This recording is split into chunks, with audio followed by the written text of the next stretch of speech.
Please welcome Natasha!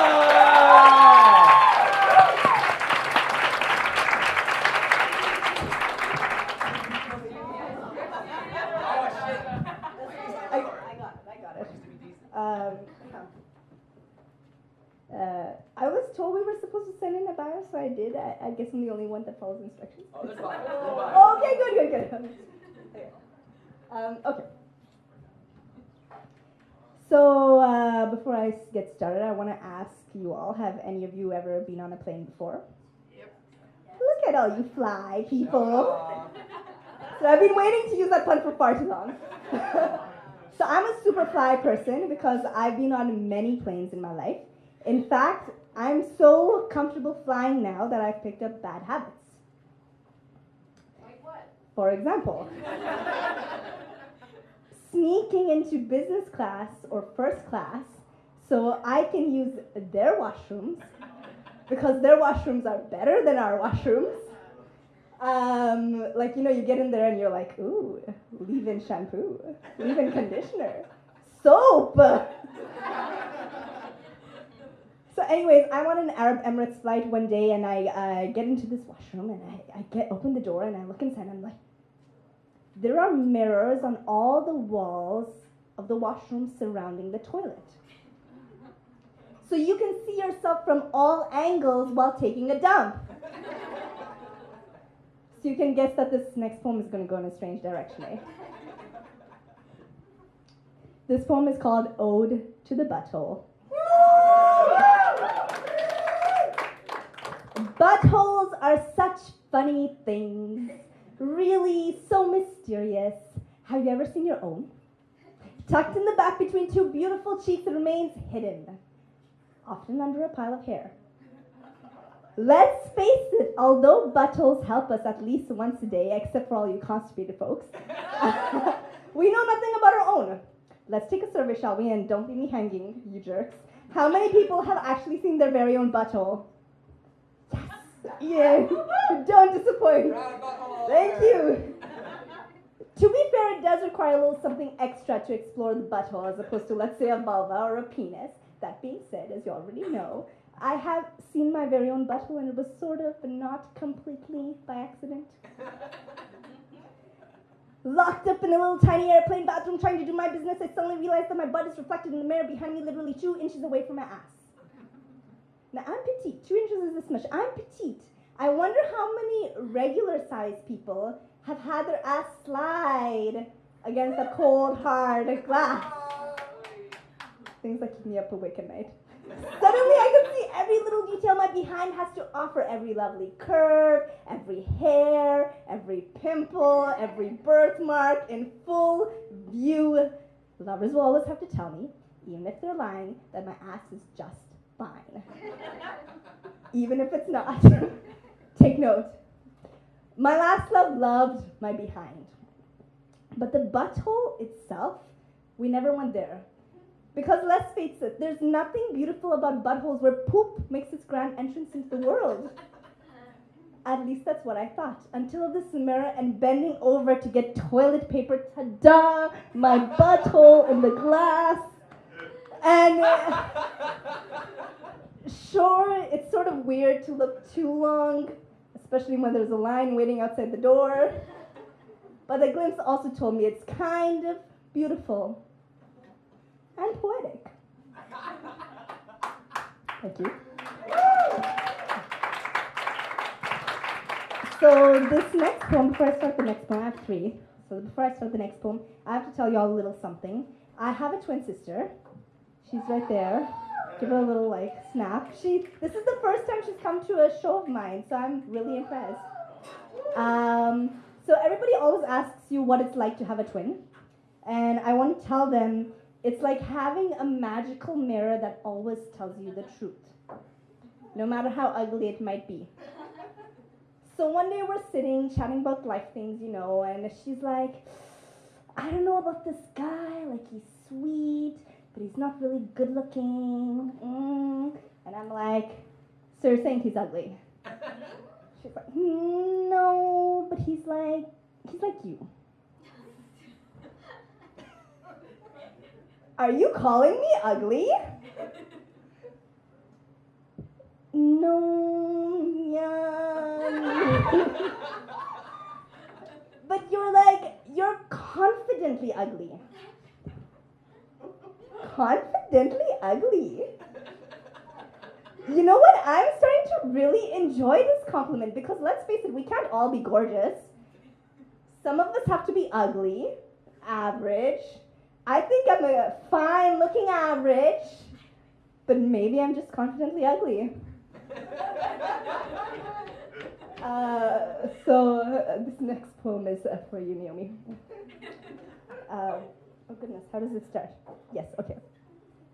Have you ever told a room full of people something that you are really insecure about? Yeah. Yay, good for you. An entire room full? Awesome. Good for you guys. And people and girls and folks.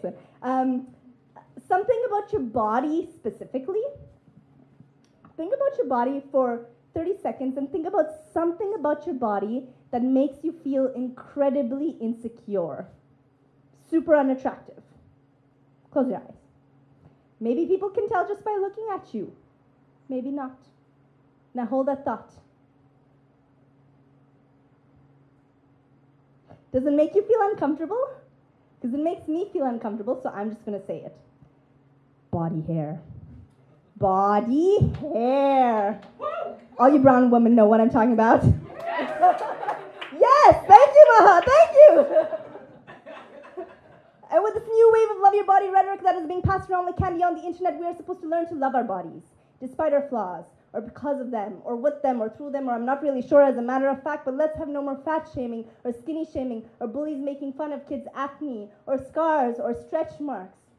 Recently, celebrities like Miley Cyrus have even suggested we grow out our armpit hair. Because why have double standards between men and women? Why indeed? So now letting my pits be free to be hairy in all of their glorious feminists. Yes. I still wax every other part of my body. Because let's face it, few people find legs growing a forest of hair attractive or stomach hair cute on a woman. Okay, I do.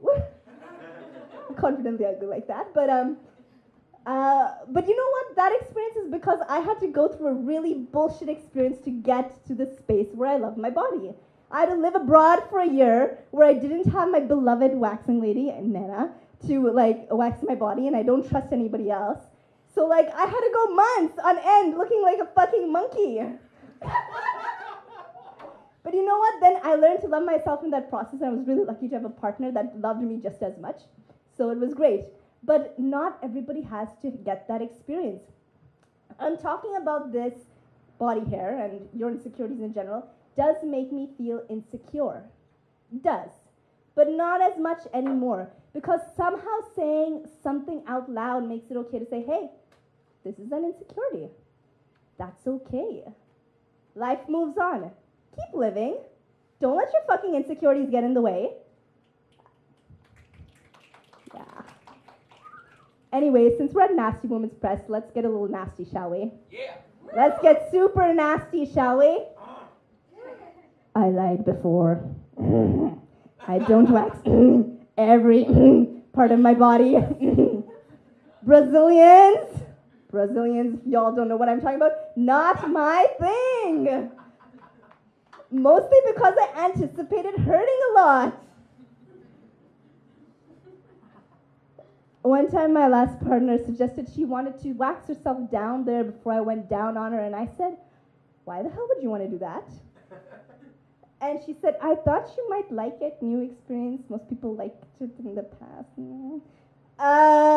Let me ponder this for a second. Disrupt it out there. Why would I have liked my then girlfriend to go through such unnecessary pain to perpetuate the stigma that society has associated to body hair? No love. I do not want you to look like a prepubescent girl when I make love to you. I want you to look like a woman, not a fucking child. That's my personal preference. If Brazilians suit you, do you. If patterns make you feel sexy, go for it. But don't let society's media tell you what is sexy or not, because porn is not real. Everybody, repeat after me. Porn is not real. I tell my high school students this all the time. Porn is not real. A, nobody has sex in heels. And if you do, that's fucking dangerous. Stop, you're gonna break an ankle. And two, nobody is completely hairless. Unless they are, of course. Anyways, what I'm trying to say in a roundabout way is that whatever you're insecure about, try saying it out loud to a friend or a room full of strangers, and then just see. Just see how it changes your day. Thank you.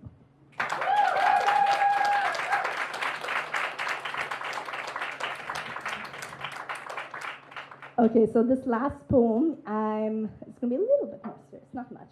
I don't do serious poetry, but so this last poem, I'm gonna share a poem by William Wordsworth first, and then I'm gonna share my reaction to this poem. So this is called Daffodils by William Wordsworth.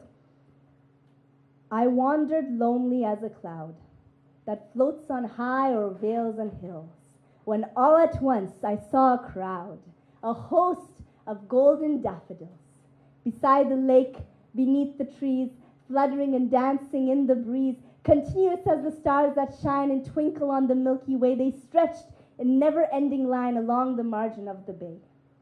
10,000 saw I at a glance, tossing their heads in a spirited dance. The waves beside them danced, but they outdid the sparkling waves in glee.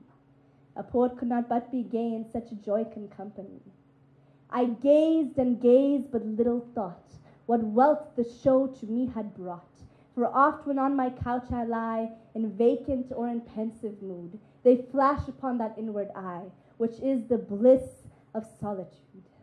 And then my heart with pleasure fills, and dances with the daffodils.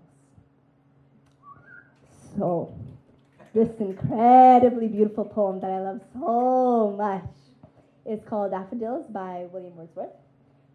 Except William didn't really write this poem now, did he? He stole the key ideas and some of the key lines from his sister's journal. Nasty Woman's Press, you feeling me here? Yeah. You feeling me? Yeah? Dorothy Wordsworth. I hope you won't forever be the example of what it means to be a woman in our society. Anyways, the poem that I'm going to share with you all today is about the birds and the bees, in which I'm a daffodil. That's different, because I'm different.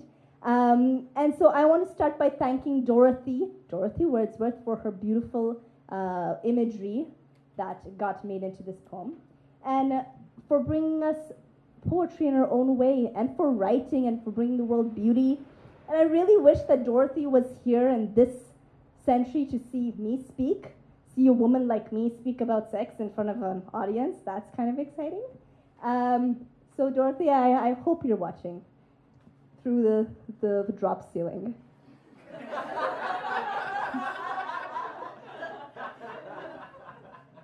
This is my poem about the birds and the bees, in which I am a daffodil, and you, my dear, are a bee.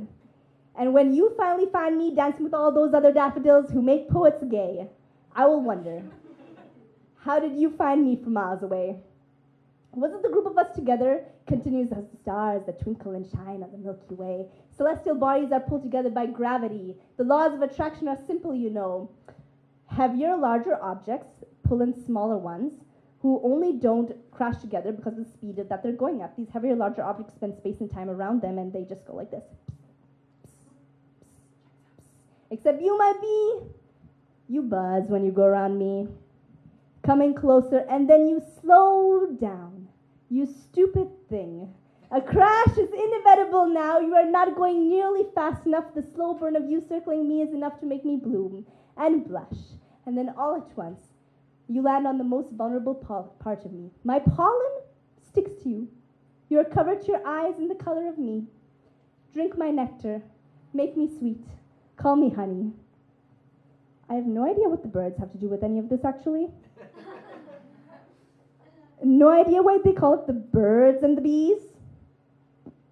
Andrea Gibson once said, make me feel like the bee's knees. Make me feel like the bee's knees when they come into a daffodil. My goodness. Oh.